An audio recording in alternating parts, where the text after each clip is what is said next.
Hello everyone, Brian Hoops here, Midwest Market Solutions with our latest internet video series. It is March the 16th. It's Wednesday evening. Thanks for joining us here, everybody.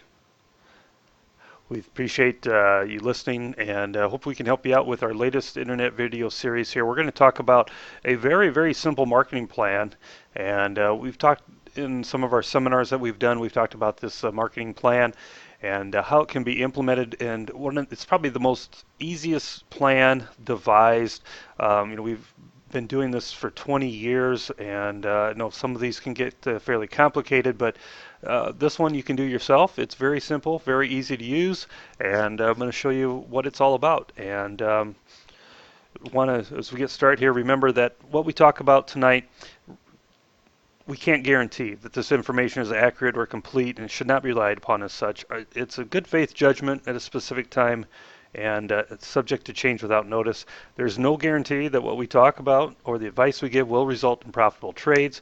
Past performance is not indicative of future results. And so if you have any questions on anything, please contact us, and we want to make this as enjoyable, fun as possible, and educational as possible. So we're trying to give you our best information, and if you have questions, please just reach out to any of our 7 offices around the Midwest and visit with us. Here is a corn chart, thanks to more research, MRCI, for allowing us to use this.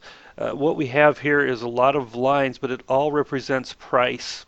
And the pink line, as you see here, is a 30-year. So this is a 30-year seasonal. And what seasonal means is basically historically. What has the market done on average over the last 30 years? And that's represented the pink line. And we go through here each month. What is corn done in the month of March and April? And as we get into July and August, what happens to price? The black line is the 15-year average. And what that means is what's happened over the last 15 years as a historical trend. And the red line is the last 5 years. And so it gives us a little bit different perspective from different time frames. The markets can kind of change. They have their own mentality. They have their own feel. Things can change over time, but a historical pattern, a lot of times history does repeat itself. You'll see people or hear people talk about different analog years, hoping to find one that would repeat itself in a similar year. This time we're talking about historicals, and we're just going to talk about what's happened over time in the last 5, 10, and 15 years. And so let's look at what's transpired for this corn market in that time frame. Now, what we want to focus on is not just what 1 year or what pattern here. Let's look at the whole thing as a picture. One thing we can almost see as being very similar in all of these 3 different patterns, 5, 15, and 30, is once we get into September and the growing season ends effectively, we go down pretty sharply in this time frame. Month of September is a pretty bearish time frame for prices. We usually have a bottom here in October, and sometimes even as late as December. But sometime here in this fall, those are talk about our harvest lows. But you can see all of these patterns have a sharp down move during late August, early September. You see the same pattern here in April. Maybe not so much in the last 5 years, but this pattern here from early April into May.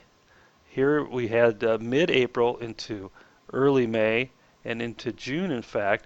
But this is a bearish seasonal time frame. And why? Well, we get the crop planted and we get into the fields in early April and we take some weather premium out. What it's telling us here is we usually have a little premium built in to get this crop in the ground. Once the crop's in the ground, it seems like we take this premium out unless we have a reason to rally. And here, the last 5 years, yeah, we've had a couple years where we've had reasons to rally in the month of June. Things got hot and dry, but we get past this 4th of July time frame down here in the 5-year pattern, down after the 4th of July, the 15-year down, the 30-year down. All these had downs in July, had a little bit of an uptick in August, and then that down pattern in October. So what can we learn from this? How can we effectively use this as a marketing tool?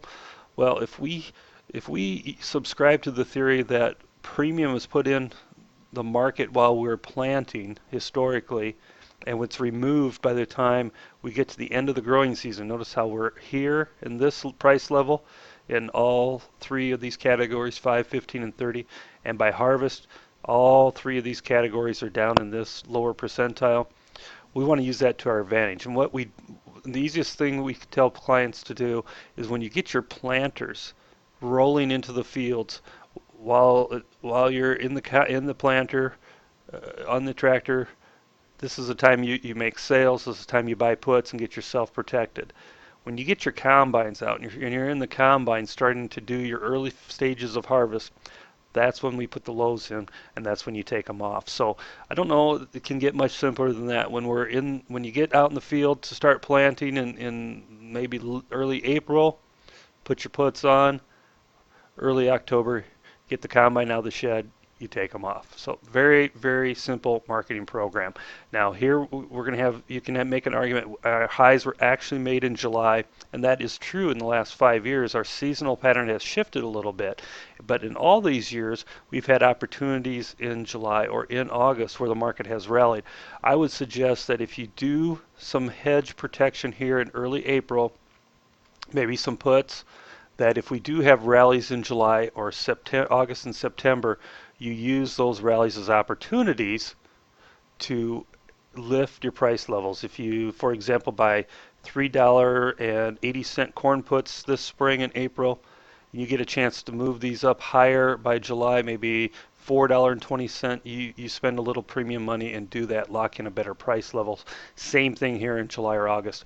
Maybe you only buy half your crop protection here in April. Maybe you buy the other half here on some rallies in July or August. That's another strategy, but this is the pattern that you need to be focused on. Let's look at soybeans here.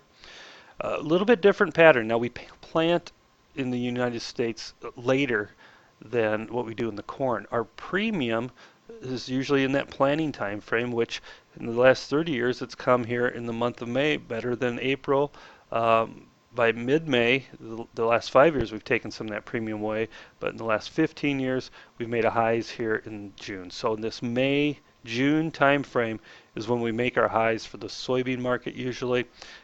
Here in the 5-year and the 15-year patterns, 4th of July has seen a tendency to put a top in. We have some rallies similar to the corn. We get into this late August time frame, we see a little rally, but look what happens by October. We're sharply lower, and these three patterns match up very nicely, the 5, the 15-year, and the 30 historical year pattern. All into early October, we put our lows in. So again, you're probably going to plant a little bit later, sometime in this May time frame. That's a great time to get your puts in place. Use rallies during the growing season in July, excuse me, into August and September to raise protection levels. And by early October, you're out of your options, or you're covering your hedges when you're starting to combine. So basically, in a nutshell, that's it. That's how simple it is. When you're planting, you put your puts on, make some sales. When you're combining, you take them off. That's it. That's all there is to it. We can help you out with this through our brokerage service, so we'd be glad to set up an account for you today. That way we get it set up and you go head to the fields. You're ready to go this spring with your hedging program.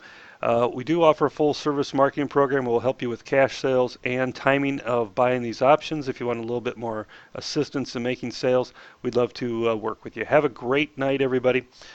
We hope to hear from you soon. Contact any of our offices listed there on your screen for more information. They can all be of service to you. Have a good night. We'll talk to you again. This has been Brian Hoops for Midwest Market Solutions.